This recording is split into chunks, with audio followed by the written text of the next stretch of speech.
দেখে আপনাদের মাছ পদ্মা সেতু অনেক মাছ কম এই জানার জন্য চাইছিলাম পদ্মা সেতু অনেক মাছ কম পদ্মা সেতু হওয়ার কারণে নদীতে মাছ কমে গেছে তাই তো?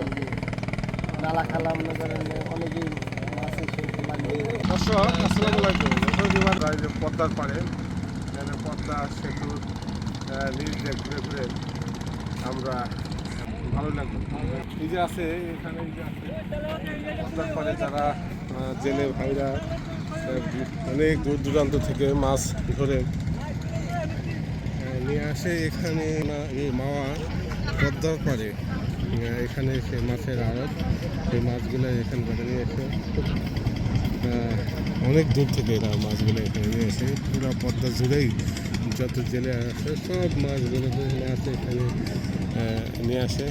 সত্যি সকালটা অনেক পার করলাম সেই কুয়াশাচ্ছন্ন পদ্মা সেই পদ্মার পাড়ে এবং পদ্মার চরে আমরা ঘুরে ঘুরে অনেক কিছু দেখলাম। ওই চরটা আমাদেরকে দেখিয়ে দাও, ওই যে এই চরটা, এই যে একটা চর সামনে দেখেন পদ্মার এই চরটা, এই যে পদ্মা সেতুর নিচটা দেখাও। পদ্মা সেতুর নিচে একেবারে বালুর চর বা বালুর স্তূপে ভরে গেছে। একটি সময় এখানে প্রচণ্ড এই পদ্মা ঘেঁষে পাড় ঘেঁষে প্রচণ্ড স্রোত ছিল, সেই স্রোত এখন আর নেই। স্রোত আস্তে আস্তে বিলীন হয়ে গেছে, একেবারে চর পড়ে এবং যে পদ্মার যে পিলার আছে পিলারের বালু থেকে এবং বালুর জমে এখন চর হয়ে গেছে। দর্শক আপনারা দেখলেন পদ্মার চরগুলো এবং পদ্মার পাড়ের মানুষগুলো, পদ্মার পাড়ের জেলেরা যারা কীভাবে কোনভাবে জীবনযাপন করে, তারা এই নৌকার ভিতরে দিন 24 ঘন্টা থাকে। হয়তো এখন এখানে 1 ঘন্টা বা 1.5 ঘন্টা 1.5 ঘন্টা ঘুমাবে, আবার আগামী দিনের জন্য মাছ ধরার জন্য বের হবে। মাছ আপনারা কোথা থেকে মাছ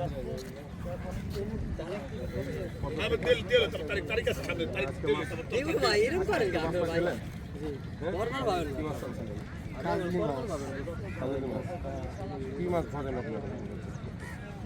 সম্পদের মাছ তাতে আজকে কয় টাকা বিক্রি করছেন? 7,500 টাকা। 7,500 না? কয়জন আপনারা? 2 জন। মাশাআল্লাহ, এরকম প্রতিদিন নিয়ে আসেন তাই তো? সব দিন পরে এরকম পাওয়া যায় না? না, কম বেশি পাওয়া যায়।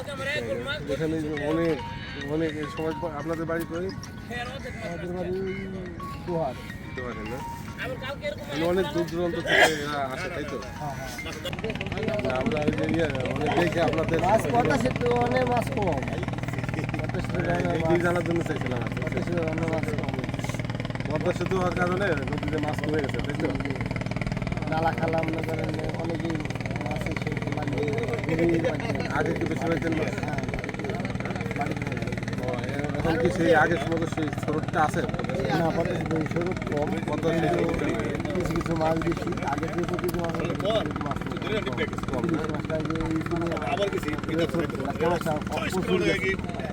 আগামী বছর 10 বছর মধ্যে একটা মাছ নিলাম। এবার বেশি ধরা গেছে। কারণটা কি? কারণটা ইলিশ মাছ হয়েছিল অভিযোগের মধ্যে। অভিযোগের মধ্যে মাছ ধরতে পারছে তাই তো? ওই অভিযোগের মধ্যে মাছ বেশি আছে। ঠিক আছে দর্শক, দেখুন সত্যি দর্শক আপনারা বুঝতে পারছেন যে এই পদ্মা সেতু হওয়ার পরে এইখানে পদ্মার যে ইলিশ মাছ ছিল সেই ইলিশ মাছটা কমে গেছে। তার কারণ সেই প্রচণ্ড গভীর থাকে সেই পদ্মার, সেই গভীরতা যা এখন আর নেই। আজকে চর আর বালুর চর পড়ে গেছে। এর জন্য আমাদের যারা কষ্ট করে মাছ ধরে আমাদের জন্য নিয়ে আসে তারাই বললো, একটা অভিযোগ দিল যে অভিযোগটা আছে সেই এবার অভিযোগে যখন মাছ ধরা ইলিশ মাছটা নিষেধ ছিল তখন প্রচুর মাছ ধরা খাইছে এই পদ্মা নদীতে, যার কারণ ঝাটকা মাছ হয়, যার কারণে এখন আর ইলিশ মাছ আগের মতো আর সেই ইলিশ মাছ এই পদ্মাতে পাওয়া যায় না। ভালো থাকবেন, সুস্থ থাকবেন আর সাথেই থাকবেন। আসসালামু আলাইকুম।